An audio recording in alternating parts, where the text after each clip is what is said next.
This week on Cantina Chronicles, Adam and Ben gather to review the comic series Jedi Knights and review issues 1 through 5. And to start off the episode, we make a delightful discovery that StarWars.com has finally added a page to their site with an up-to-date galaxy map. We discuss the ramifications of this map and what appears to be an impending definitive timeline on the site as well. Let's go!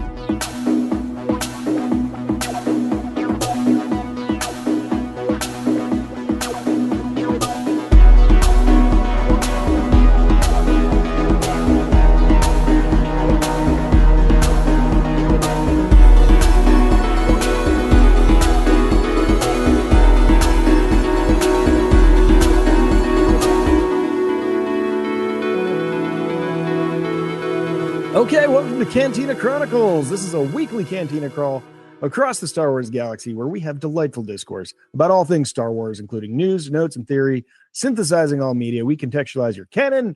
We're your landing pad for all things Star Wars, and we would be grateful if you would like and subscribe on your podcast platform of choice. Grab a seat. Let's chop it up. Today, you have Adam and I in the house talking about some comics and some other things. How you doing, Adam? Good. Cannot wait to talk about Star Wars and look at a map for the next 20 years of my life. Oh no, we just discovered something before we hopped on air. If you go to starwars.com, which you kind of forget about if you're like me, they have finally done it. Adam, what have they done? Yeah, they took there was a 2009 map of the galaxy. It was in like Star Wars: The Essential Atlas, which has been like kind of the one people have talked about, and boy, did they update it. They completely updated it. It is now canon. It is a giant map that you can zoom in on. And yeah, it's wild. The other thing that's there, talk a little more about it, is there's a tiny button that says explore more, and you click it, and it opens up a PDF, and it has the star systems of the galaxy. It lists every single system in Star Wars. It is. Anyone who's a Star Wars fan needs to open up just to see this. It is 59 pages long. And by quick math, that means there's 6,059 star systems. Named star systems. Named.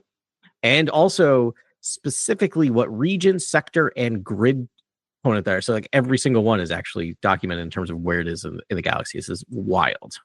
I know. Now I kind of want to, as we go through, there's so many fun new named planets in the comics that pop up all the time, but I'm going to look because it'd be really cool if they kept up on this thing and like added it, because you'd be a busy person. It does say at the very top, it says, what I just noticed is bookmark it and check back for updates. So I'm guessing this is a living document that they are going to update it as new things come in. So yeah.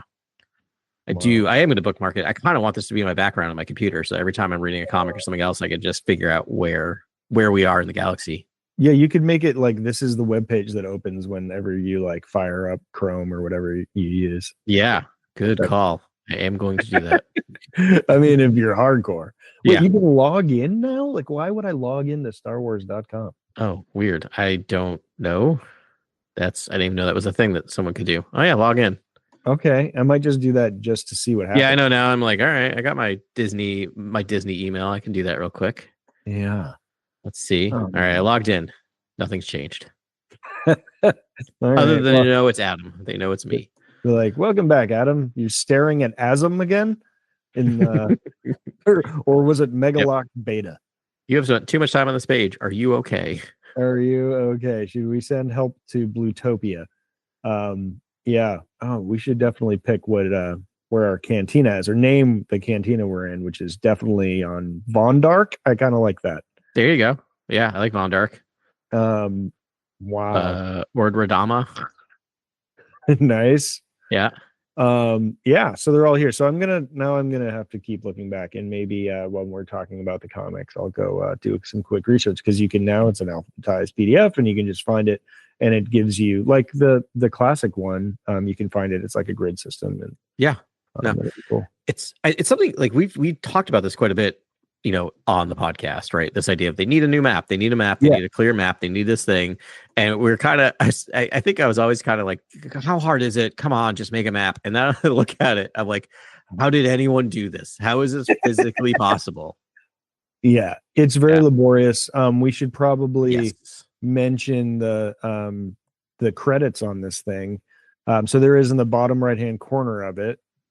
It can see cartography by, so basically it says designer Christopher Ibbott. So I'm guessing that is the person who actually made this page and did the compendium. Yeah, because there's like there's cartography, previous design, and there's like Jason Fry, Daniel Wallace, Modi, James Lucino, Hayden Blackman, Vince Lee, and I'm guessing Christopher Ibbott, who's tagged as the designer of this, just took all these previous maps and tried to, put them all together and make sense of it. I'm excited about James Lucino being credited there. Yeah, he messed with maps that much.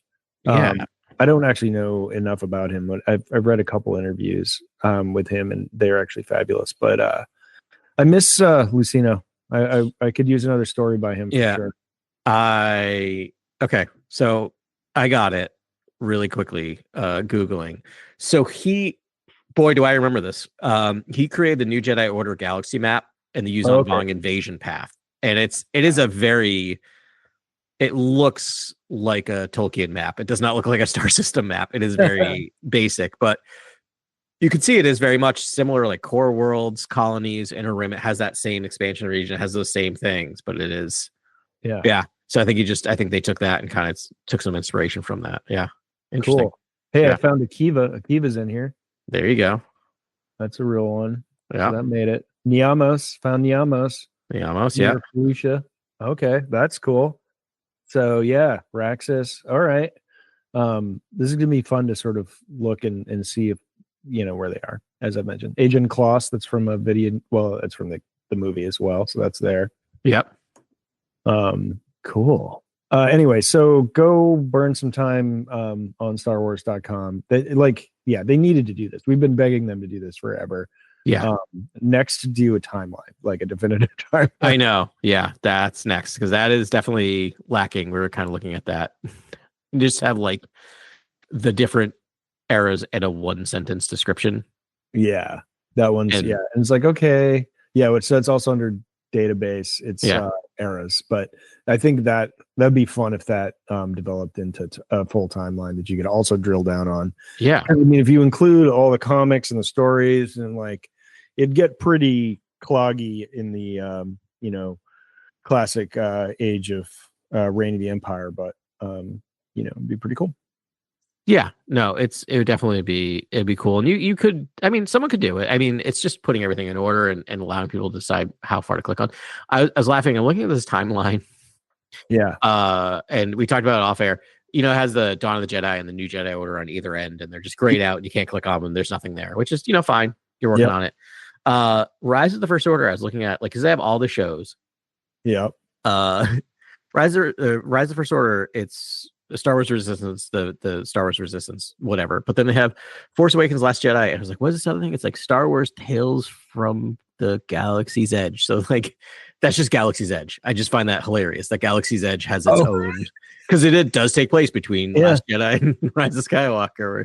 It sure does. Yeah. Like, yeah. So it's like, they don't list like all the novels or anything. Like, that's what I would want in there. It just has the live action shows, the animations, and the video games, and apparently Galaxy's Edge. That may be a reference to a VR game. I'm wondering that Star Wars. Oh, okay. That might be what it is. Yeah, but then you'd have to get Vader's in. I think Vader's in there. I saw it. It's up there. It's so that actually is a video game. Not that I'm bummed. I thought it was that. Yeah, Vader Immortal's on there during the Reign of the Empire. Oh, it is there. Yeah. Okay. I'm I don't know. I'm like, do we have to include these VR games as I know they're canon, but are they really that important to include on the timeline? I mean, calm down.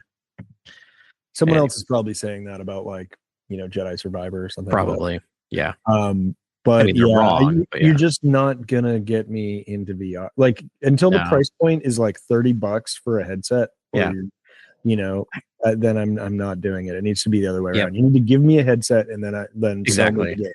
Yeah, I just don't want to pay for something that I know is going to make me feel extremely nauseous.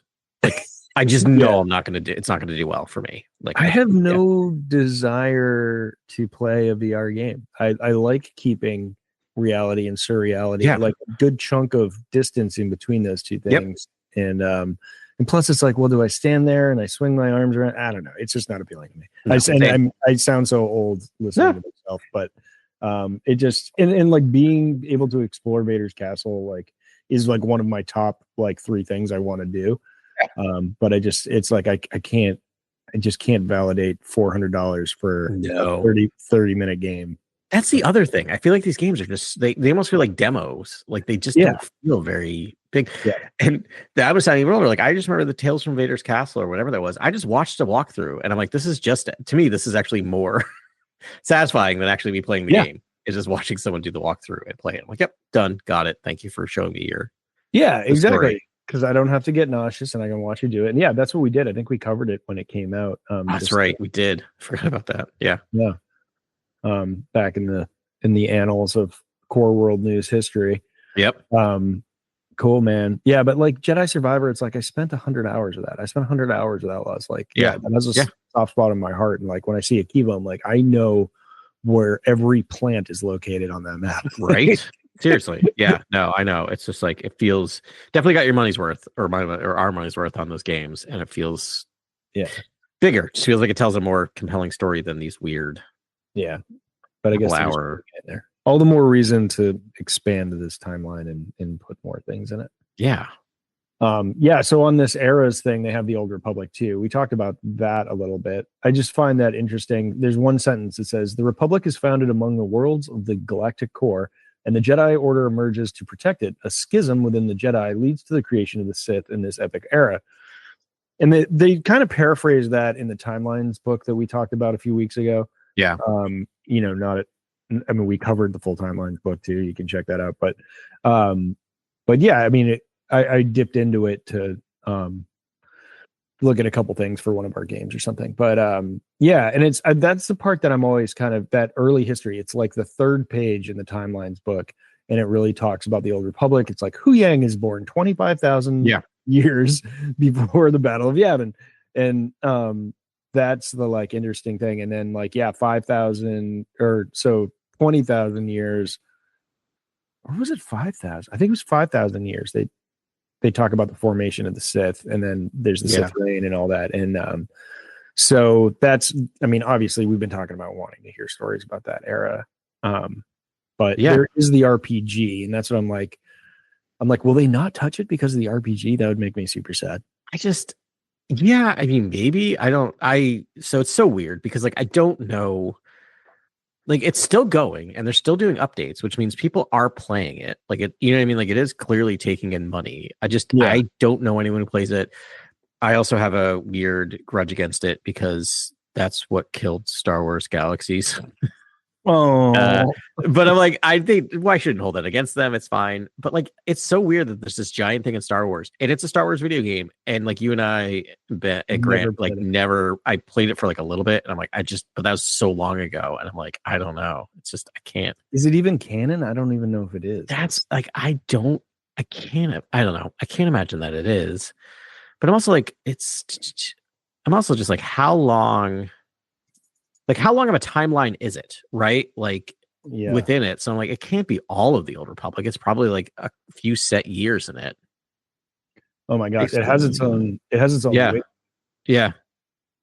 300 years after the events of Star Wars: Knights of the Republic, and more than 36,000. So it is like a pretty.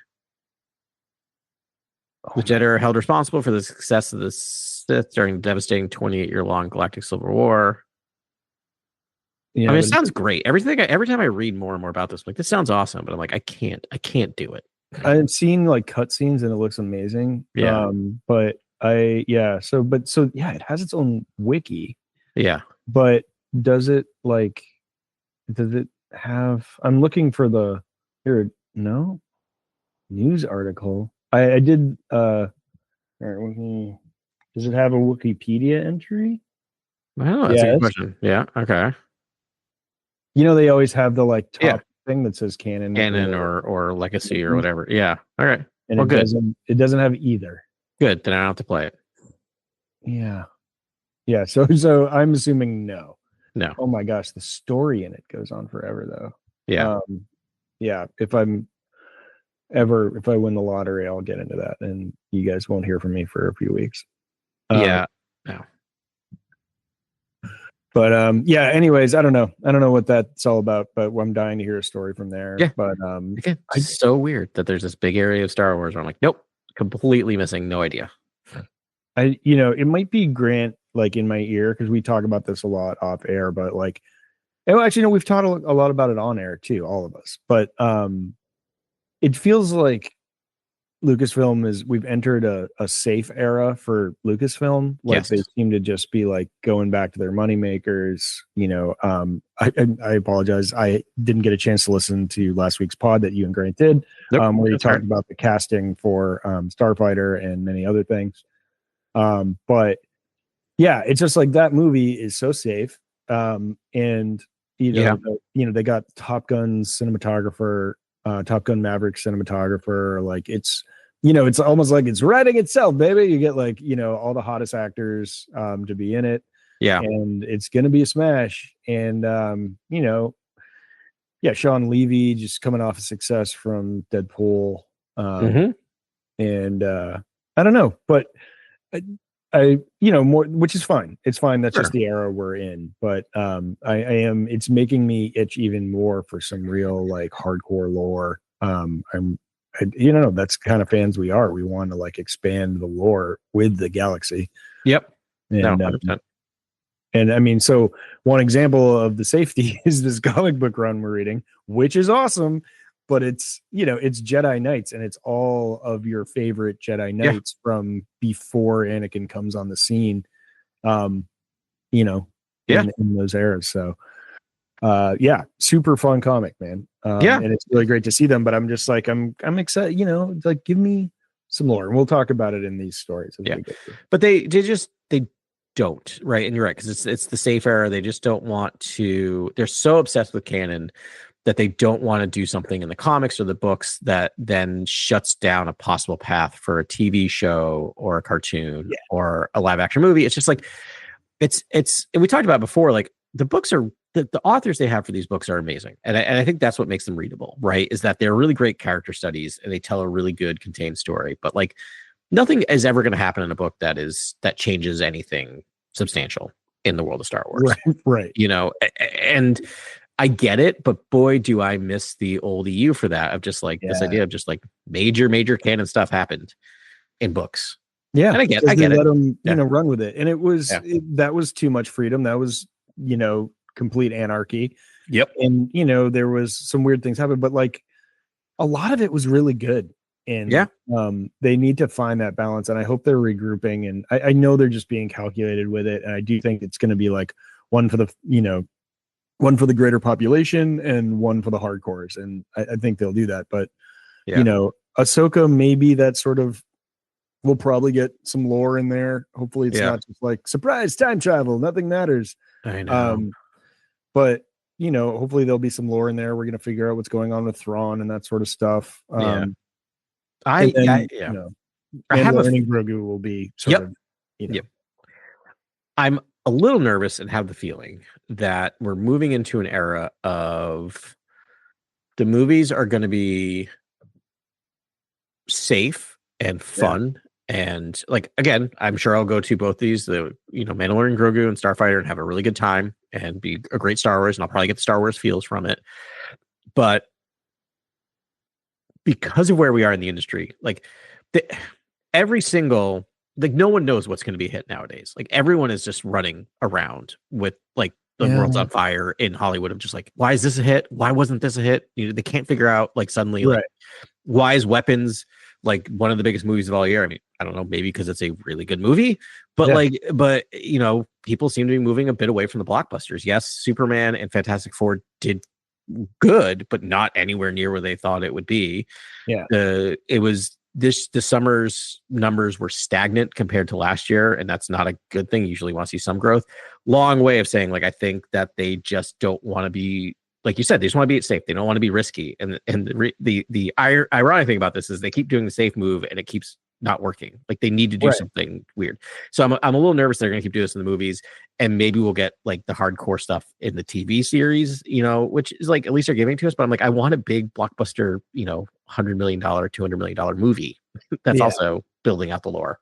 And I think it would be self-defeating if they ignored it, because I think the lore was part of that, the magic ingredient that made Star Wars special. Yeah. And, all these mysteries, this mysterious lore that's revealed in like offhand sayings and stuff. And I think that's kind of what got people into it, to be like, what is that? And what is this? And this Yeah. world is so dynamic and deep. And, and it's, yeah, I think they need to, remember that it's not just like, well, this story worked, therefore profit. Like, it's sort of like these pillars worked, like we talked about in episode 100. These are the ingredients that make a Star Wars, that makes it special. And yeah. I just don't know what a kid is gonna watch right now, new Star Wars, and get the same feeling I got when I was a kid of just like, what are the Clone Wars? Like all these things. Like I don't know. Like, right. Yeah. It's like, oh, what are the Clone Wars? Oh, you mean that like 7-season like show? Yeah. The Clone Wars? Yeah. Where it was just sort of like, wait, what was it? They need to do that. And then it teases and opens it up for more possibilities. They have plenty of time in the timeline. There's 25,000 years of history that they can talk about. And, they just need to create some compelling characters and then have them mention the thing. And, like if Jude Law's character, like, mentioned some time period. I mean, that was almost out of, I guess, yeah, we do know where that landed ultimately. It was after it was in the New Republic. Era. Mandalorian. But it was almost out of time, and it's like they could have made that an Old Republic show, honestly, and it would have worked just as fine. Yeah. And I mean, that would have been a huge or interesting reveal if, like, suddenly at the end of that season, it was just like, wait, this is actually taking place thousands of years before anything else, right? Like, that could have been the big reveal, that you just feel like it's Star Wars, you feel like it's right now, and then nope, it's not. Yeah, that's where I kind of thought it was going to go early on in that show, because of the like hidden, forgotten planet that was just like a that was just a myth. And I guess they did expand the lore with those planets, and that's cool, but it's kind of a standalone, singular thing. I've got to look for those planets on the planets are probably really I got to see if they made them, because they're hidden planets, right? So like, it would actually make sense if they weren't there. But that would be I thought that was kind of where they were going, and that could have made it interesting. But I swear to the Force, they didn't do that because they wanted X-Wings at the end. They wanted X-Wings in that show. No, it's very true. Yeah. They needed it for the story. It's cool. But anyways, we're so close. You're so close, Star Wars, to just giving us, something out of the Star Wars saga. Whatever. We'll just see if it happens. I mean, the huge coup would be Dawn of the Jedi if James Mangold ever gets around to, producing a script for that. That would be a huge, huge, lore bomb. I mean, the biggest lore bomb ever, really. I can't imagine. Yeah. But why not take a swing that big, right? Yeah. They have to start doing it. And I love James Mangold. I really do. And I think he would make an amazing Star Wars movie. But if we're going to stick to him, it's not going to happen for another decade. That man is busy. And, after like a complete unknown, he's just working, which is good. But I feel like some like that and the Taika Waititi stuff, I feel like just you get some of these filmmakers and I they're working on a little bit, but then suddenly there's a million other things that have to happen in Star Wars before a movie can get made, and they're like get bored, or they just want to like not waste their time when they only have so much of it. And I'm sure they just move on to another project, and it just never lines up because of that. I mean, right now, like, how far out is he kicked? Like, it's so next. Well, so we're getting Mando and Grogu 2026. Yep. We're getting Starfighter 2027. Yep. And then the Charmin movie is the Rey movie exists in the world, and then the trilogy. And I forget who's the guy that's Sean Levy. Is that Sean Levy? No. That guy. Yes. I know I live somewhere. Yeah. Another Simon Kinsberg. Kinsberg. Yeah, there. Kinsberg. Yeah, he's got his own trilogy, and like Taika and Donald Glover, Lando, and yeah, I mean they're all kind of in that nebulous range. So he's probably like, well, I've got time. Yeah. It's true. I mean, there are so many announced Star Wars movies that even if they came out once a year, the last one would come out around when my daughter was graduating from high school. Yes. Which is terrifying to think about. But like it's wild. I don't know. I mean, I'm glad we're getting like a Star Wars a year now. If they're gonna keep it up and they're gonna get something out for 2028, they need to that announcement needs to happen and they need to start moving. Like, right, because they have to start going into production next year. So I don't know. I think maybe that's just Kathleen's just put a bunch of irons in the fire and she's like, you guys, take as much time as you need. And whoever shows up first with the best thing gets into production. Like, let's go. Yeah. And that'll just be the way it is. But it's just like, it just feels like people aren't coming back. No. And, a bunch of scripts are getting left behind. And I don't know. I mean, it could be a good theory too. It's like, if you make a script and Disney doesn't like it today, it doesn't mean they're not going to like it in a year. Yeah. Yeah. So, if you've got a certain script, maybe you wait for the right time for it to land. Yeah.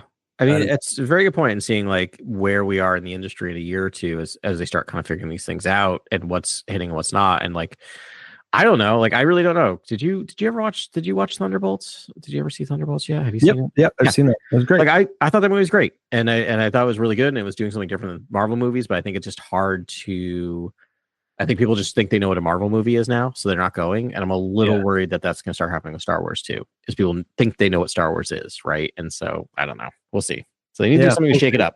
Yeah, I do hear, online, people talking about Star Wars fatigue, and definitely, I think superhero fatigue is real. It's just it's been the only thing in the theaters. Yep. For so long. But if you want to see something else, you have to start going to the movies and watching something else. Exactly. Yeah. It's a little bit of a catch 22. But there's good movies out there. You guys always point me in the right direction. Seems like a lot of them are horror movies these days. What a weird era we're in that I'm like now. The thing that I was watching and whatever is now like prestige movies. Yeah. So weird. Yeah. Yeah, and that's what I think, because it's just like its own genre. It has its built-in like crowd. They're made cheaply, and they allow, and by doing that, they allow young burgeoning filmmakers to make great movies. So I think there's a lesson there for Star Wars too. It's like they don't all have to be $250 million movies. Like, if you could pitch a movie that was like $100 million to make, $50 million to make, and it was captivating, they would greenlight the heck out of that. And they were close to doing it, right? They were close with Solo. Solo was really close to being that in terms of compared to the Skywalker saga. It was cheap to make. It was originally cheap to make, and I think they took the wrong lesson, because that movie was profitable. Like, people don't want to say it is, but it was not extremely. But the thing is if you do the math of just like, well, if this cost what we originally thought it would be cost, we would have gotten back more than double our money, triple our money back on this thing. Right. And maybe that's the lesson to take away, is not that like, oh, these things don't work. It's like, maybe if we try to stick to our budget, we can actually make some money on these less expensive ones. Yeah, exactly. And it's, again, I do appreciate that they're like, Kathleen wants to keep the quality up, and it is a spectacle. There is something magical about, like Acolyte looked amazing. The space travel, the space battles looked amazing. And like the special effects, like, really transported you, I thought. And, it's like, if that looks bad, like, you can't have that. Nope. I was just thinking like Dawn of the Jedi, that Mangold movie, like that could be $100 million budget, right? Like it could be on one planet the whole time. Like, yes, it should be relatively inexpensive. Like, what are you going to be your cost of? Yeah, I don't know. Because I don't think you have a ton of space battles and stuff in it, maybe. But it's like, I would be looking at like production value of like Andor, and I mean that was not a cheap show to make at all. But no, but probably like 10 mil an episode or whatever. Yeah. But that's cheap when you're talking about movie money. You know what I mean? Like, right. So 100%. But I mean, there you go. It's like, 3 of those Andor episodes are like a feature film, or 4. So you're talking $30-40 million, like $50 million really, to make a movie length Star Wars that's like fits perfectly in the canon. I mean, I would have seen if I went to a film and it was Andor and it was like, that I don't know. More things would have to happen in like 4 episodes probably, but I would be like, a good Star Wars, like the story has to be there. But I mean, I also love long form storytelling, period. And Andor was like just a perfect example of that storytelling that just paid off every single episode. Yeah, no, it's true. Yeah, no, it is. It is really, really good. It's they just don't know what they're doing right now. I like, and I don't mean that in terms of like, I mean that literally, and not that in terms of like, ugh, they don't know what they're doing. It's like they don't know what they're doing because they're waiting to see what's going to hit, what's not. I think so much of this is resting on, like, my whole theory about Marvel was everything was resting on Fantastic Four. That was where it's like that, whether that hit or not was going to determine what Marvel is going to do going forward. And it seems like that didn't hit where they wanted to go. And it seems like they're about to announce a third Avengers movie in between the 2 Avengers movies they already announced, because boy, are they desperate to have people go to Marvel movies. That's so sad. I know. And I think Star Wars is, I think you're right. I think Kathleen Kennedy has learned a lot and not trying to rush things. I think that should be the biggest lesson from Rise of Skywalker is like, boy, don't make a movie under duress. Take another year on that thing. Yeah. Figure it out. But I feel like she's doing that. And I also feel like a lot of it from above is just like, we don't know what the future Star Wars is. Like, can we just wait and see what Mando and Grogu does? And if it does gangbusters, great. Here's some stuff. If it doesn't, we need to regroup and figure it out. So I feel like a lot's like just slow playing until next May. I 100% agree. And I think that is doing something. Like, not doing something is doing something. That's true. Yeah. They have a strategy. Yeah. Yeah, but it's also, it's a test. It's just like, all right, well, when Mando and Grogu hits next year, will it be $1 billion movie? Like, is it going to be that popular? Like, are we benefiting from putting out less Star Wars content? Yeah. I don't know. They've just sort of designed it where it's like they're dumping money into. They did dump money into all these wonderful long form, episodic TV shows. And it's like, I don't know how I don't think they got the money back and I don't know how they could get the money back because there's only so many people that can stream you. Yes. And then it's this has been my big argument about this whole thing. It feels like a pyramid scheme. It's like everyone who ever wanted Disney Plus already has Disney Plus. So all you're doing is making these really, really expensive shows to make sure people don't cancel their subscription. That's all you're doing. And the math just doesn't seem to math. And I don't know. We'll see at the end of the day. And I feel like they are creating false scarcity around Star Wars, which may pay off. Like there's very little on the horizon in terms of like, there's a cartoon. I don't think animation. I don't think they consider that. The hardcores watch that. That's not getting it down to the general masses. Right. And then the only other thing is like, yes, we know Ahsoka season 2 is happening, but that really hasn't been, there's no previews. There's no discussion of release dates. I don't think general fans even know that's happening, right? That's probably not even on their radar. So the only thing that they know is happening is Mandalorian Grogu, which that might be the smart move. Like you were saying, like just build up nostalgia again and see what happens, Yeah. And I mean, like, but I wonder, it's like, okay, so you made, take the budget for a long form, episodic thing, make that quantity of film and cut it into 3 and release it, even you could even release it like every 3 months and be like, bang, and it, like in the theaters, and then, and then move it to your streaming service. And like, I don't know. I just want more of that content because, same. Obi-Wan, I loved it, man. Andor obviously is one of the greatest things I've ever watched on TV. And, I want those things. I think any of those live action shows that we watch, including Boba Fett, could have been made into a movie or could have been, very easily done. And I think worth watching. Complete segue for a second, because it is a Boba Fett. Have you been watching Chief of War on? You don't have Apple Plus, right? Or Apple TV or whatever. No. So this is what I do because I don't want to subscribe to 6 subscriptions at the same time. Yeah. I like. Sooner or later, we're going to buy an Apple product and get a free thing. And so I went through it, or there'll be enough shows that hit like critical mass You'll and pay I'll for a get it month. for a month. I'll give you $8. I'll watch all the shows in a month. Yeah. And then, because like, honestly, you don't need more than a month to watch all the new content, original content. That's very true. Yeah, no, it's very, very true. Chief of War, definitely watch it when that happens. It's a Jason Momoa show, but it's all about the history of Hawaii. It's great. But Tamara Morrison is the like crazy chief that's trying to like do war. I liked Boba Fett, but boy, watching that show makes me really sad because I'm like, this is who Boba Fett should have been. Like to watch him go hardcore and watch him be terrifying is like, this could have been Boba Fett. Like, he has it in him. Boba Fett should have been scary. Yeah. Like I was talking to Carly about it because we're watching it. In the first 2 episodes, it would say guest starring Tamara Morrison or something like that, kind of like whatever. I'm like, oh well, they're gonna kill him off. And it's like episode 3, they're like, which I'm like, oh, so clearly they loved what he was doing enough that they're like rewrote it and actually is trying to keep him in as long as they can, because he's like one of the best things. He's a treasure. Yeah, so good. And that's the tagline with. It's like the special with, or featuring special guests. Yes, that's a great. I watched or I listened to a really good podcast Blank Check is what it's called. I love Blank Check.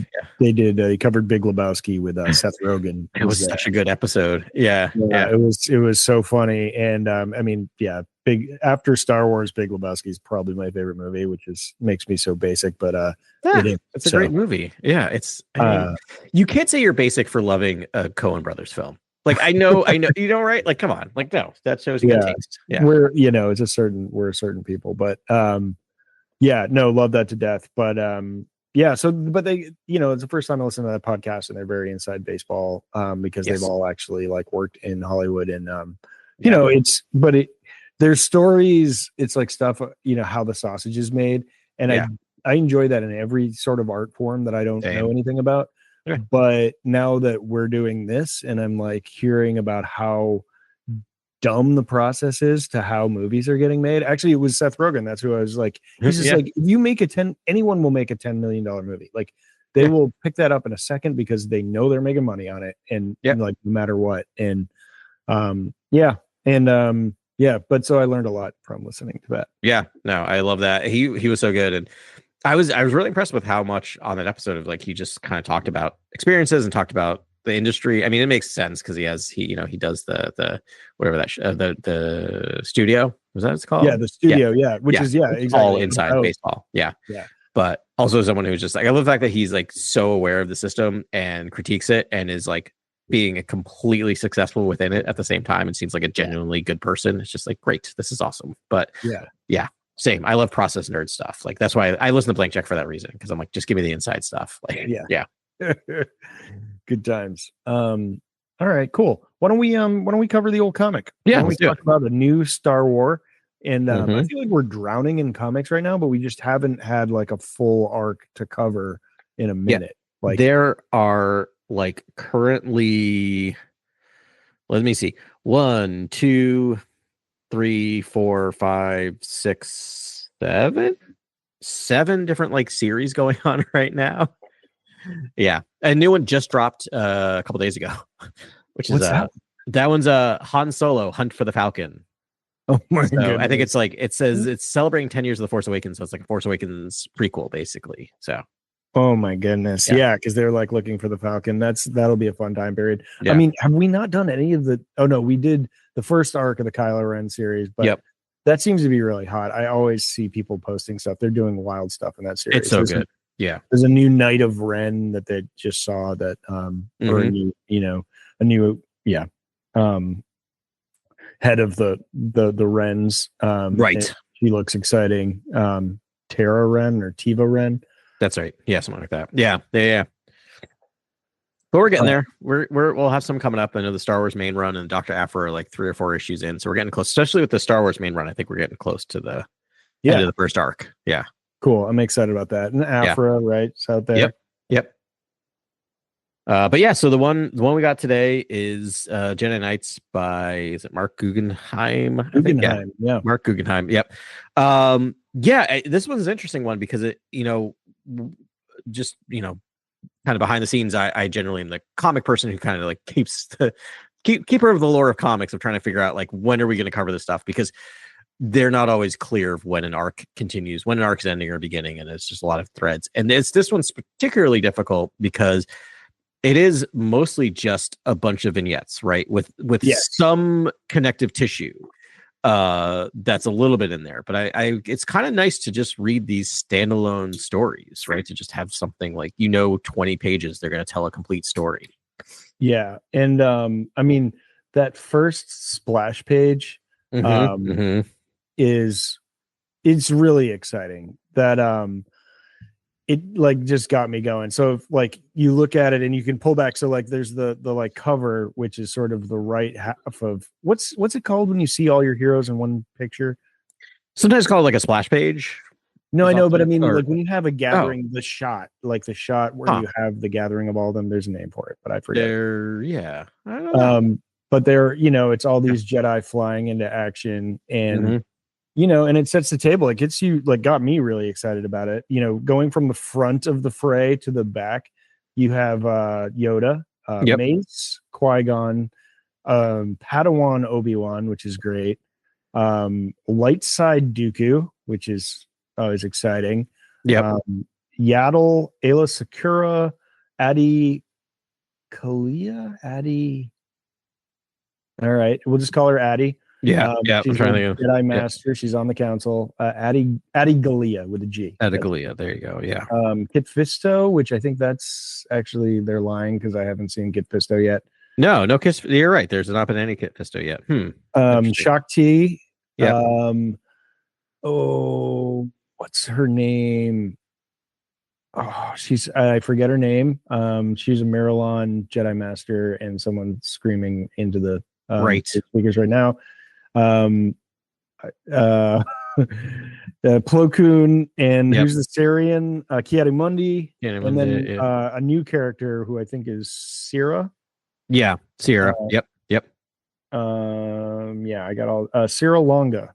That's right. Who's one of the new characters. So in this first issue, they introduce 3 new characters, 3 new Jedi. Vecna Mooncrest, which is amazing. It's a great name. I also love that character. We'll talk a little more. Or it's a super interesting character. Yeah. Baram Kana, who sucks. Yep. He is awful. He's clearly the heel that you're kind of wanting to get just taken care of. Yeah. A newly knighted person, and they have little like subtitles under everyone. Even like under Yoda, they're just like Master of Masters. Yep. Like kind of a great one. But Vecna. Another one's Oh, sorry. I was gonna say Qui-Gon's my favorite is Maverick. Just one word. Yep. Love it. Yeah. So what's Briam's? I don't know. I forgot. It's new Jedi, something like that. I have it here. I just wanted to give you. It's overconfident, recently knighted. Right on the nose there. Overconfident. Yeah, just like you know what you're getting. But my note was just sucks. Vecna is headstrong and fierce. Yep. Love it. Sarah Longa is calm under pressure, and she's a talented Jedi. She kind of actually sometimes where she's animated, she looks a little like Olivia Moon to me, but totally. Not really on the cover. She looks more like that. But they have very detailed images of all the lightsabers in this photo, and I like that very much. So anyways, I just mentioned the splash page because it's like it gets you fired up. It's like all your favorites. You know what's going on here. And so this gets us. We start off. It's a battle, a war between 2 neighboring systems. The Vacuna versus Syrinx Prime. Their respectful leaders are General Lafko. Yep. And President Haas. Haas. Yep. What up, Haas? Yeah. President Haas of Syrinx Prime.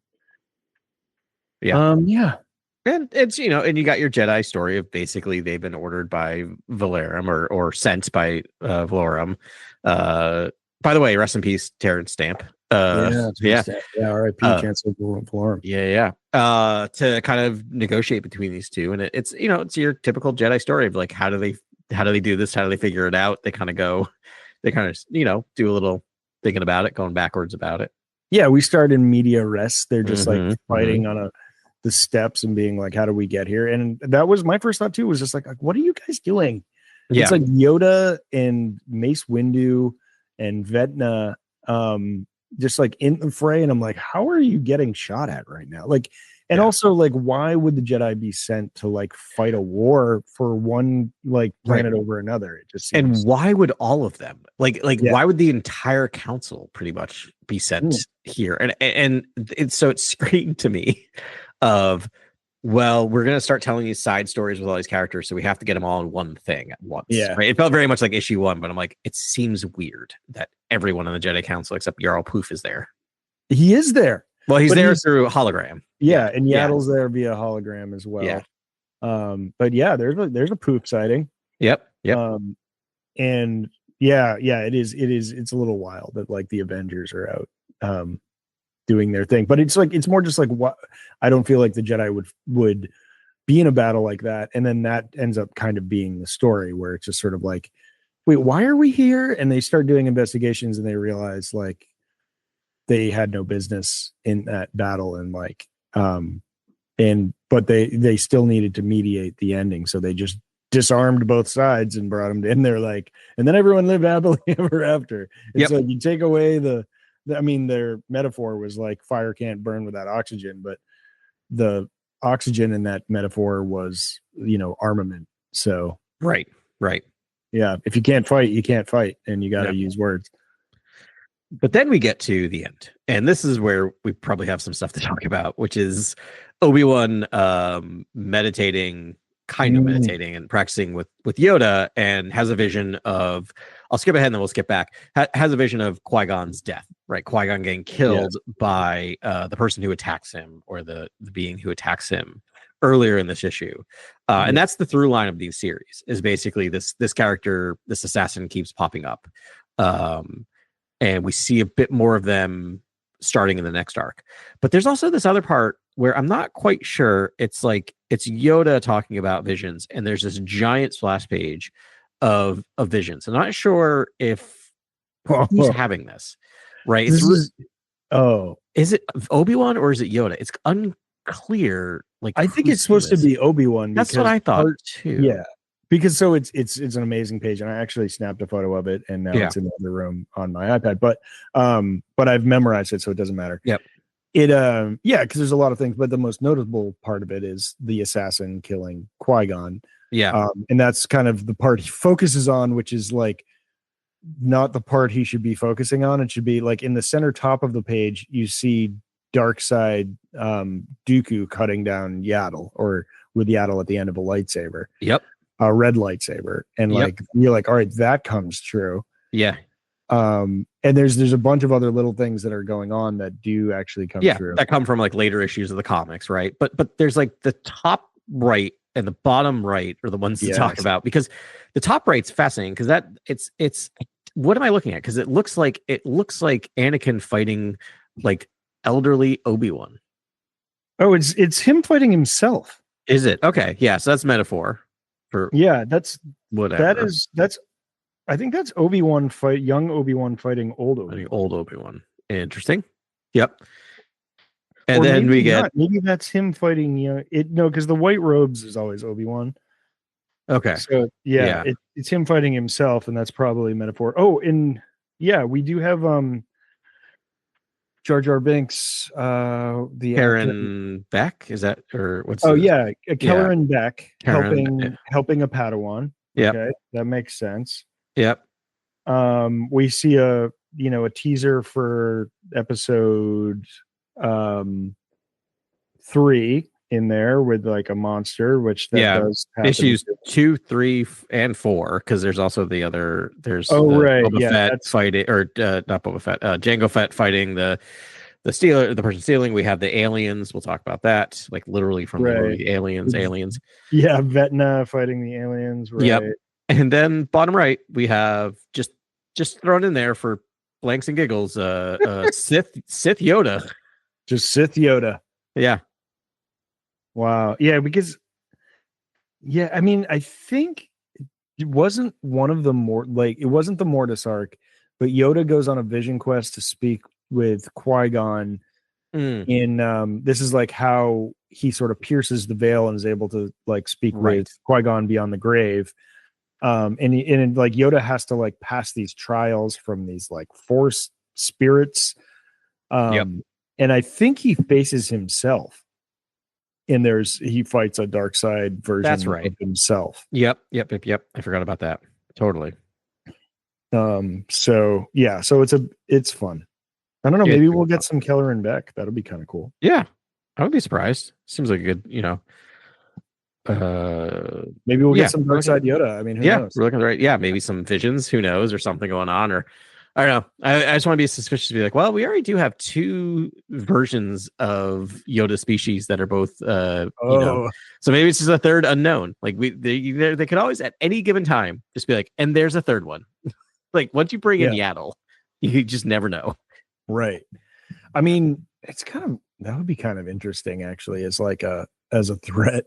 It'd be like, if after, they defeat Palpatine and the Sith are gone Yeah.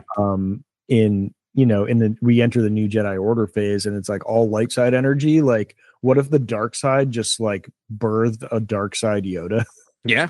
And Right. like that was the Yeah. terror that did I Yeah. mean, I'd prefer like a I don't know, even a callback to some other like Sure. Planet Eater, like Yeah. Sith, some Yeah. way overpowered Sith. But yeah. Right. Or he's seeing Grogu's future.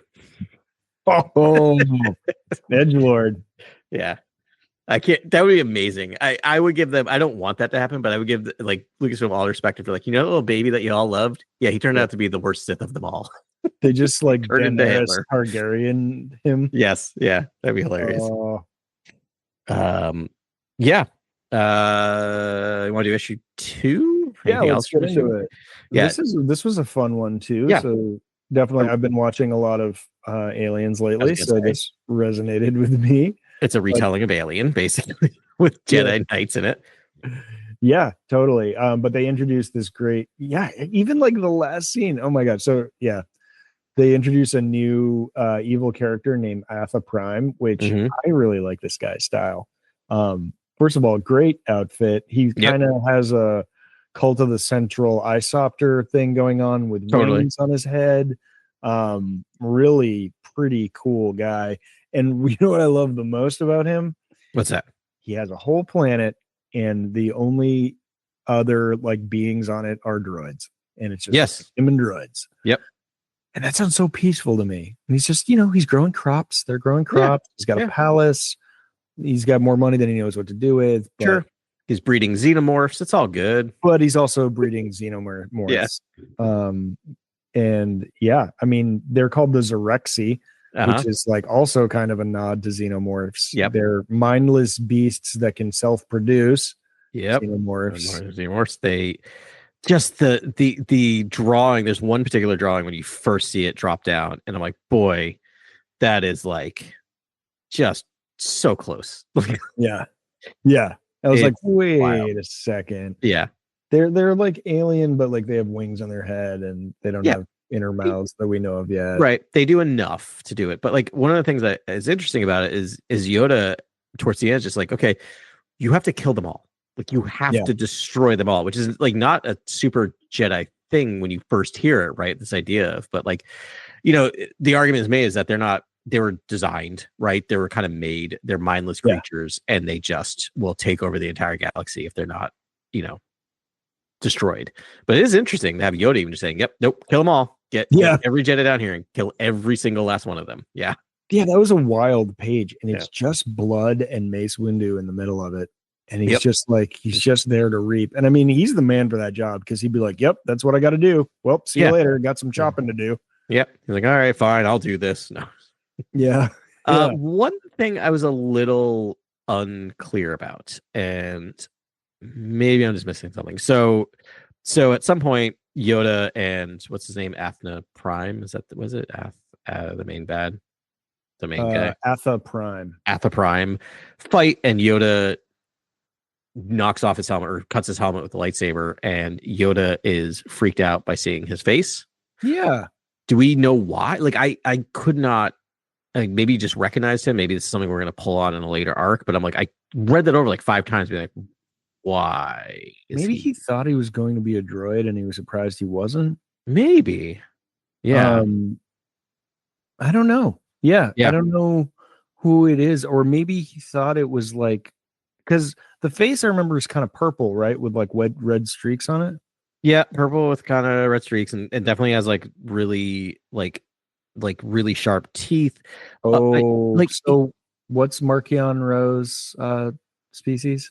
oh yeah. Yep. Can't think of what it's called, but yeah. Could Yeah, be maybe he's like so he ever any. Evereni. Thank Yeah. you. Great memory. Maybe it's an Evereni, and that's where he's like, Maybe. oh, like just threw up in his mouth a little bit. Maybe. I bet you're right. I like that. Okay. Because that's like Yeah. something Marchion Rowe would do. And he's Totally. like, didn't that guy die? Yeah. And Just another he one. did. It's Yeah. like, so maybe Yeah. it's a different one, but that would definitely be some PTSD if it was an Evereni. Yes, I like that. Okay. Good Yeah. catch, Adam. That's because that would be really fun if that played out. Because actually Yoda kind of gets his butt kicked, which I find hard to believe. Right. But the Evereni are tough, and like he had a staff. I don't know, and he was, I mean, like 6 times taller than Yoda and fast. Yep. But yeah, not awesome. But I'm just wondering if yeah, so we see at the end he gets away and he has a ship that looks like it fell out of the alien universe. Yeah. And it is loaded with Zereni, also known as Xenomorphs. Yeah. It just made me think. So currently in Marvel has Marvel's owned by Disney, and so is all the Fox catalog. So they've been doing Alien crossovers with the Marvel Universe stuff, and Predator crossovers, which is super fun to be like Spider-Man versus the Predator. It's like, what if Predator like goes nuts in New York and Spider-Man has to fight him? It's like they're pretty fun. Okay. But I'm like, just do it with Star Wars.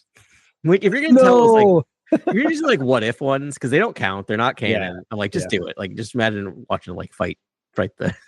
I think that's what we're getting here. With this it's closest we're gonna get. Closest we might get. But I don't know. I mean, it's a great character. It'd be funny if it popped up again.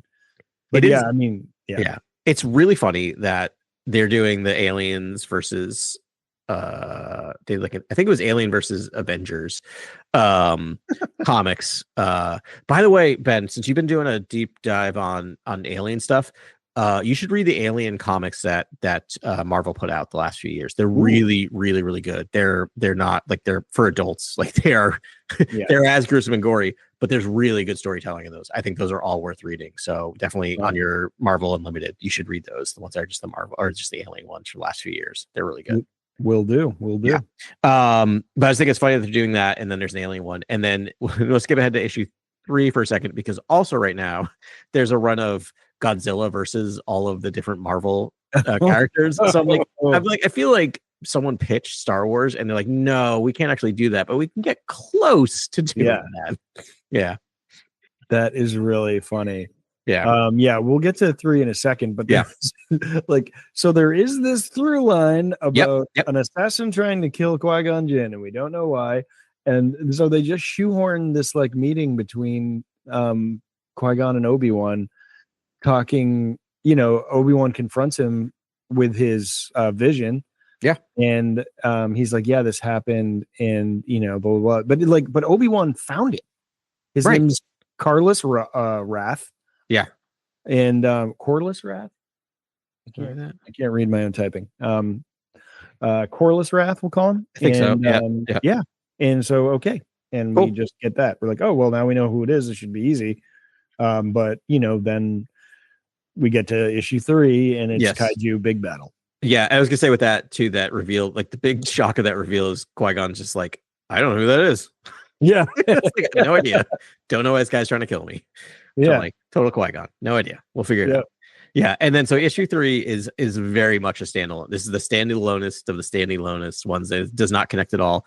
And one of the things I love when a comic book does a gimmick. There's like a couple ones they'll do sometimes, which is just like, there's no talking throughout the comic or something like this. And this is just every single page is a splash page. Every single page is a full page. And I'm like, I love when they do that. And it so makes sense that they're fighting kaijus in this thing and everything's just giant. Yeah, and I love the device they use where it's the voiceover is Obi-Wan making his report. Yes, yeah. And is that like clipped under like British understatement that he is famous for, and it is so it's just like comic relief. It was so easy to hear his voice, like narrating it while you're reading it. Yeah. So not a ton here. I mean, it's super fun. I will say the thing that I was just like, I definitely made me roll my eyes, which I was like, I'm trying to let it go. Is that they literally named the creatures are kaijuras. Yeah, kaijuras. And I'm like, come on, like you just added in, you just added an A. Like, can you just try a little more? Like at least the Xenomorphs from the last one was like a little farther removed. It just had an X in there. I'm like, that's like first pass. Come on. Yeah, exactly. Yeah. Yeah, they're like, I don't know, I just kind of like Kaijura, and so that's what they're named. Yeah, but yeah, they're kaiju and they attack and they're trying to rescue Bela Antilles. Yep. The planet is unnamed as of yet, but I love that it got a designation WG 4587. Also, we're getting a lot of T6 shuttles in this. If we want to have like vehicle corner for a second.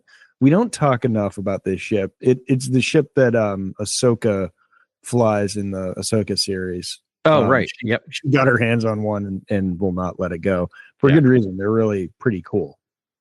But they're a Jedi transport craft for a large number of Jedi. Like I think, you can get a team of 8 on there comfortably. And they're big. And they are big. Yeah, I like them. Spacious. It's like the room, it's the dojo, the practice arena, but it also doubles as your table. So after your sweaty feet have been all over the table, it rises all the up time. And you can eat off it. Like, how is that? How would like just a little laser, decontamination, and it's good. I'm sure Yang's really religious about that. I laugh. We live in a home that's very much shoes come off when there's outside shoes and there's inside shoes. Like it's very clear. Like you don't wear your outside shoes inside other than get into the entryway. And so like every time I watch that, I'm just like, no, this is not okay. Ugh. Yeah. Anyways, T6 is pretty fun. Love it. It's a lot of room for activities. Yes. Cool. So then we get to episode 4. So we get a little underworld adventure here. But pretty fun because they introduce a couple new characters, and name check a bunch of other like great characters. It travels a bit, but it starts on Malastare. Yeah. And we meet Fedra. Yeah. Who is a Quaraxian. Which I think is a new species, but it's very similar to Diva Lompop's species in that they're very long. They live very long lives. Yep. And they don't reproduce very much, and they're kind of dying out. They're also it's very, very similar to a design from DC Comics, a character named Lobo, who we will be encountering in the Supergirl movie. I think he's the main bad guy in the Supergirl movie that's coming out. Played by Jason Momoa. I feel like everything's coming back around today. But I looked at it, I'm like, wow, there are 3 issues in a row where I feel like they're borrowing heavy from other other creators. But super interesting character. I just love a heist movie, a heist issue. It's very windy. It's just like, I don't know, great character. Twists and turns. You think it's going one way, but it turns out actually it's a great little mystery. And they're like, oh yeah, the Quaraxians are actually quite clever, and they're like, doesn't look so clever to me. And because she like stole from a senator that was secretly laundering funds for Jabba the Hutt, and so that's a thing. But yeah, it turns out that it was all just so she could stake a bet, and then like essentially return the money. And make money on that. They didn't talk about how she knew that she would win that bet. Right. No. At all. No one even brings it up because they're like, I have one more question. And I was like, is it about why you decided to bet it all and how you knew you'd actually win? Yeah, I'm guessing she rigged it or had an inside tip, but like it is very strange that she like there was. I agree. I was just like, Yeah. it's a long walk and like a lot of steps to like try to win a bet. Like Yeah. everything resting on that. But same, Yeah. yeah, To be able to put like an ungodly amount. And it's right. like actually cool. The way they show the credits is very similar to the credits in Andor, like in those Mm. octagonal like sleeves Oh, that right. are Yeah, all yeah, in stacks. So you just like you can feel how many I mean it's like tens of millions of credits. yeah, And so that's a lot of credits. yeah. But actually, now that I think about it, the race that she bet on was on Malastair was a fathier race, Oh, and all right. so if you've played Outlaws, Outlaws. Yep. You can get the inside it tips and you can figure out. Yeah, yeah, yep, they're always rigged, and yep, there's it's not uncommon to stumble across a tip on winning a fathier race yep. if you just have your ear to the ground. So yeah, she knew what she was doing. But that was really fun. We see Django Fett. Yeah. We I want to see, yeah. Oh, talk about that for a second. It's interesting. They bookend with Jango Fett. Jango Fett never interacts with any of the Jedi, which I think makes a ton of sense yeah. because it'd be weird if they knew who he was going into Mhm. the Clone Wars and all that stuff. So it makes sense. Yeah.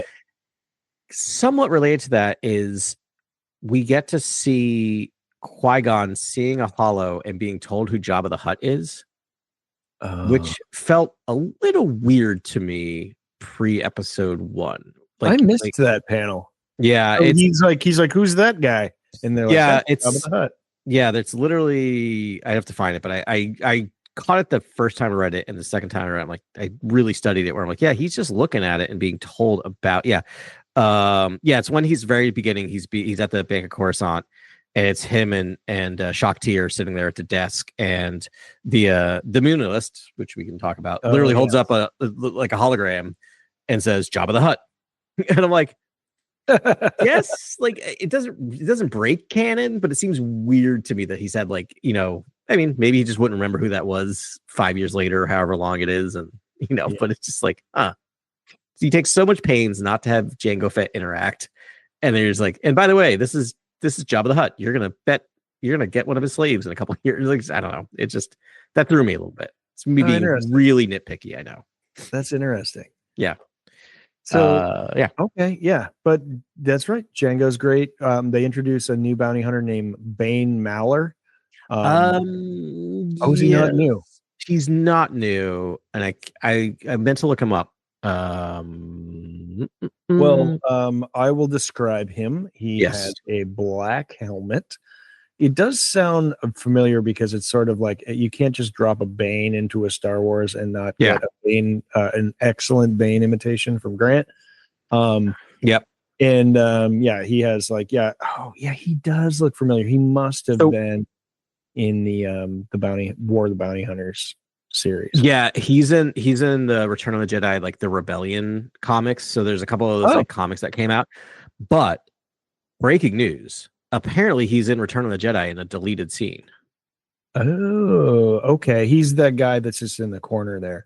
I Yeah, think they did a Return of the Jedi story about him when the Untold Tale sort of maybe. Yeah, from a certain point of view. I think there might have been a Bane reference there as well. maybe. Yeah, I don't know. He's in like several comics: Return of the Jedi, Max Rebo 1, Return of the Jedi, Jabba's Palace, Return of the Yeah. Jedi, Oh, the that's what it Rebellion. I forgot was. about all those. Yeah, Yeah, that's what yeah. it was. I remember it was Jabba's I Palace because there were so many that came out at the same yes, time about that. I am now also remembering having this conversation Mm-hmm. years ago when we talked about this thing, because I Yeah. remember also coming to realization there's like you can actually find a photo of him Right. from Yep. the deleted scene. Yep. Yeah. Yep. And Okay. then there's So also, Ban Malor. Yeah. yep. And then there's also the yeah, there you go. I just typed in Bane Maller live action. There's a picture of him. Looks super cool in live action. Yeah. Should have kept him in. All of an astronaut in an all black suit with a black visor. Right. Yeah, love it. And then we run into a magistrate. I can't remember his name, but we've definitely seen him before as well. Senator Bika. No. Or no, Buck Oh, Vancto. Oh, okay. Yeah. So this Yeah. is the man on the case. We've seen Buck Vancto before, Marshal Yes. Buck Vancto of the 100%. Benelux Marshal Service. Yep. Yep. There he Great, is. great Yeah. armor on that dude Yeah. too. Han Solo. Oh, that's right. He was all throughout the Han Solo and Chewbacca series. He Yes. was the Yeah. one Oh, following that them. dude. Yes. Okay. So I Okay. remember liking him, and I remember following like him being Yeah. part of. Yeah. So that's what it is. So yeah, He it's is kind of a heel though. yes, he is definitely. And I mean the fact that he's like, it's me, Marshal Buck Vancto from the Benelux Marshal Service. Yeah. And you're like, okay, whatever that is. Yeah. Also makes sense. That series written by Mark Guggenheim, so he's bringing back his characters. He's That makes bringing. a ton I of sense. mean, Yeah. the designs are amazing. They're great. Yes, love them. So, Yeah. that's super fun. Aura Singh is in this too, and for a moment, there's a little team up of Fedra Bane, Aura, and Zam Wessel. Yep. Got Zam in there. Yeah, Zam from the Clone Wars as well. Attack of the Clones. Aura Singh's interesting because I'm pretty sure in the Solo movie, that Lando says to Beckett. that he's like, "Oh, you killed Aura Singh. Thanks for that. She, I owed her money or something like that." And he says the fall that killed her, I think. Is that his response? Yeah. It was the fall that killed her. Yeah. That's classic line. That's good times. Mm-hmm. When we were doing the Inquisitors episode, it was like, I think that was one of the determinants for like, whatever, a 12th brother or something was like. Right. It's like, well, Maul didn't kill him. It was the fall that killed him. Yep. But yeah, super fun. But yeah, so that actually gave me pause for a second because I was like, well, or that means that Aura Singh was killed like more than 10 years BBY. On so her Yeah. On her Wikipedia page, around 13 BBY, Tobias Beckett took a job for Crimson Dawn. Okay. Eventually killed Singh. Singh desks, please Vaz, and he gave Beckett a bonus. Yada yada yada. So Singh, yeah. So what is that from? 29. Let me follow the thing. Solo, a Star Wars Story Expanded Edition. Is that the book?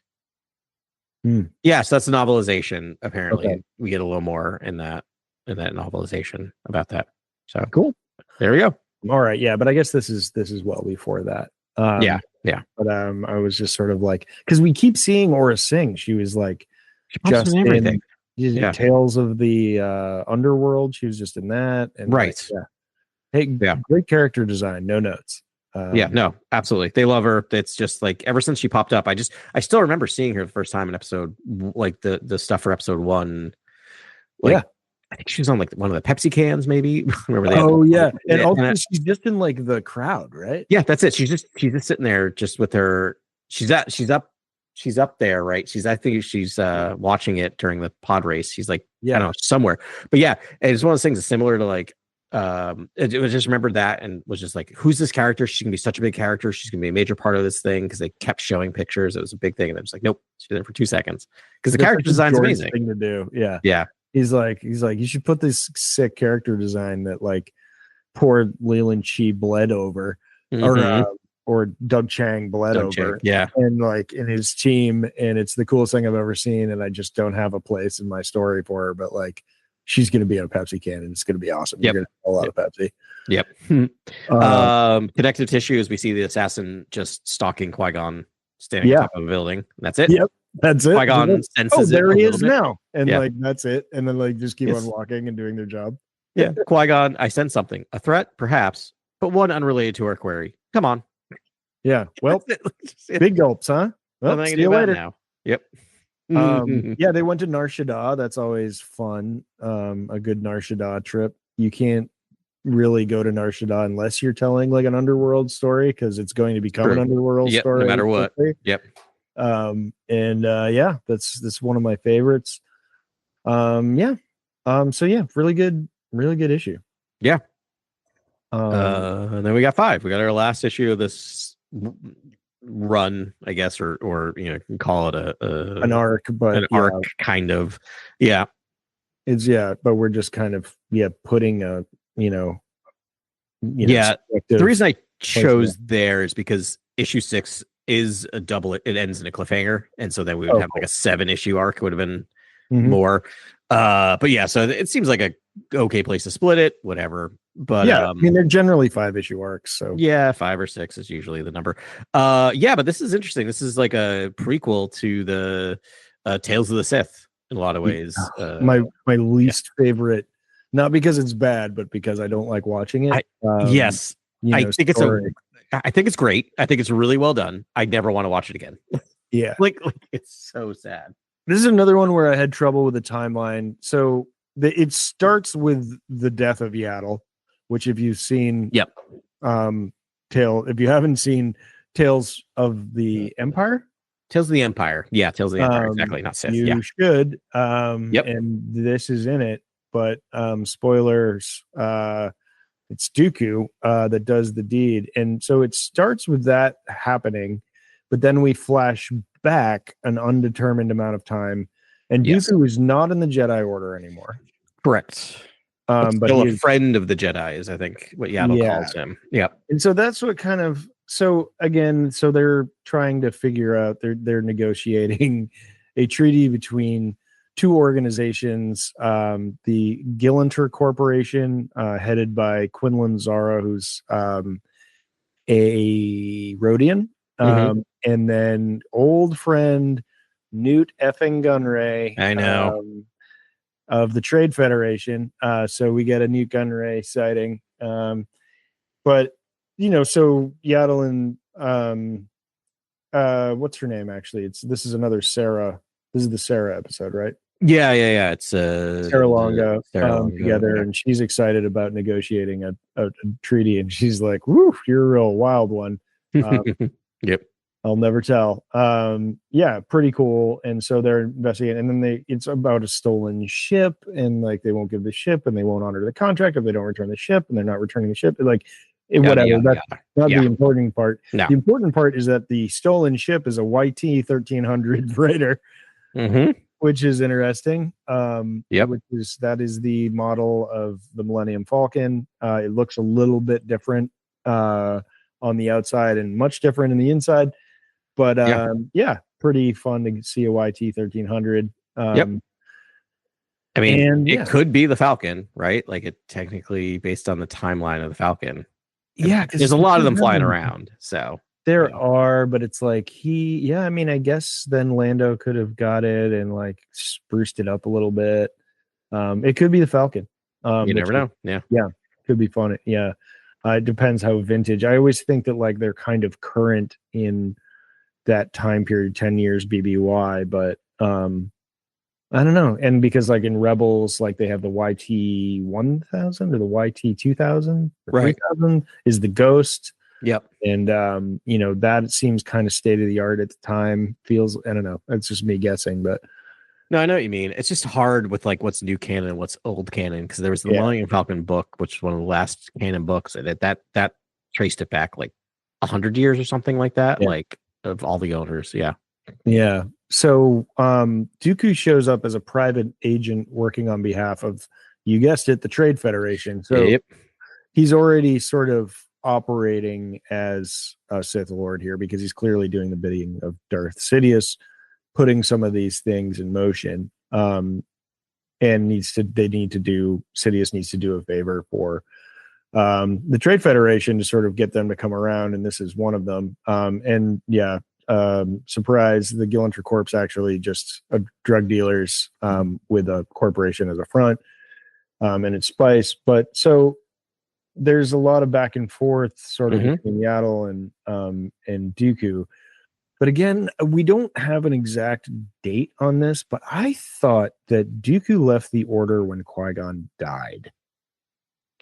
I was. Did he leave the Order before then? I think so. I mean, he must have. Right? He must have, according to like. Yeah, I was also very similar. I did not dig into it, but it just it felt weird, right? It just felt a little of the timeline felt a little squishy to me, but I don't know. Yeah. I don't know. We can look it up, but we can look up. I was just like that's the kind of, that was, I think, the biggest one that sort of got me. Yeah. So this is left the Order in 42 BBY, about 10 years before the events of Phantom Menace. Okay. Disillusioned by the corruption of the Republic, blah, blah, blah, blah. All right, because it does feel like it just felt like in Tales of the Empire that was a moment. But I think he came back, and I think it was a tipping point moment when Qui-Gon died. Like he came back, and he's just like, he must have been like, if I had stayed, maybe he'd still be alive, and like, Yeah, and maybe he removed himself even further from the Jedi Order, because at this point it seems like he's still fairly connected, and they kind of talk to him maybe more regularly than in the future. But I do love the story in terms of like, it's just a nice little thing of it's just like every life is worth saving, no matter what the consequence, no matter what it leads to, and it is heartbreaking, but also like a Jedi thing. Like it's very kind of beautiful at the end there. Yeah, I know. It's like, even if I save the man's life, he's going to ultimately kill me. And it feels whatever like a little bit like she knows it's going to happen too. Yeah, you get that feeling, right? That she knows, something is going to come of this, but it was the right thing. Breaking news: Millennium Falcon was built 60 BBY, 68, 60, okay. 60. Okay. I love clicking on my favorite things. Wikipedia is clicking on a date to see what else happened. So apparently, Chief Chirpa on Endor and the Millennium Falcon are the exact same age, both born 60 BBY. No kidding. Yeah, how about that? Happy birthday, Chief Chirpa. Yeah. Um, Originally called the Stellar Envoy. Okay. Broken Bell, Corel's Pride, Close Shave, Fickle Flyer, Foul Matter, Graphic Skipper, Jin Den Smoke, Long Shot, Lost and Found, Star Princess, Sunfighter Franchise, Sweet Surprise, Needle's Misery, Wayward Son, and Victory Ring. And then ultimately Millennium Falcon. Yeah. Huh. That's pretty cool. Yeah, I wonder if like, did it get named in this? Because I wonder. I don't think it did, but it's just. I don't know. I didn't see it. Yeah, I don't think so. It would probably unnecessary information, but yeah, heartbreaking. It's just like they want to get you to feel, and they just accomplished. Oh, Wookiee gangsters or Wookiee, which I was excited about. Poor like innocent Sarah was just like, but like Wookiees shouldn't be criminals. I know. And then they're like, why would it's like, she's like, well, surprise, this organization is a criminal organization. Yes. Yeah. Any species could have criminals in it. Like, we get Lonkus is their leader, and he's a good time, angry. Mm-hmm. But gangster Wookiees, you don't want to get on their bad side. I mean, yep. Black Chrysanthemum, he's trouble. You don't want to mess with that guy, right? I miss Black Chrysanthemum. We need more about him. He needs to come back around. Well, maybe you'll get a Boba Fett season 2. If they do, it's like gotta be scary. Yeah. No, they definitely have to go back to the drawing board for that. I don't know. It'll be interesting. Like, Tamora Morrison is like really playing it like, well, I don't know. You got to ask them. I don't know what's going on. And I'm like, I don't know. Do you get through a Mandalorian Grogu without a Boba Fett show up? Like Boba Fett appearance? I don't know. We'll see. Doesn't seem like a movie because here's the thing. I don't know how many people actually watch the Boba Fett series. And I feel like that is something you want to see in the big screen. And it would get a lot of like casual fans very excited to see Boba Fett show up. Yeah. Yeah. I could see like a meta interaction where he's like sick of the mods and he's just like, that didn't work out. Yeah, no, I think that's exactly like, no one liked that. No. Yeah, but it'd be funny to have like him sort of like it's the company you keep, and if really his inner circle is like a couple of Gamorreans, Black Chrysanthemum, and what's her name, the assassin. Yeah, it's sort of like that's like a bad day away from like having a like a full kill squad at his disposal. So yeah, or just like rage quitting. All he needs is like one IG unit, and it's like it's an unstoppable force. But I don't know. We'll see what comes out next, man. We're in it right now. You're leading up to our campaign that we're going to do, an RPG that Grant wrote. That's going to be coming up starting at the end of this month, and then going into October, and we're excited about that. And a couple more books on the horizon too that we'll probably be covering that are out, and there's still content cranking out. So we'll be covering it, just not the sweet live action content that I crave. Nope, not for a while, but we will have stuff to talk about for sure. Yeah, awesome. Well, this has been great, Adam. Looking forward to talking to you again soon, and we will see you, next week at the Cantina, baby. Come on by, and may the force be with you. And we'll talk to you next week on Cantina Chronicles. Thank you for listening to this episode of Cantina Chronicles. Please like and subscribe wherever you listen to this pod. You can reach us at Cantina Chronicles on Instagram or cantinachronicles@gmail.com.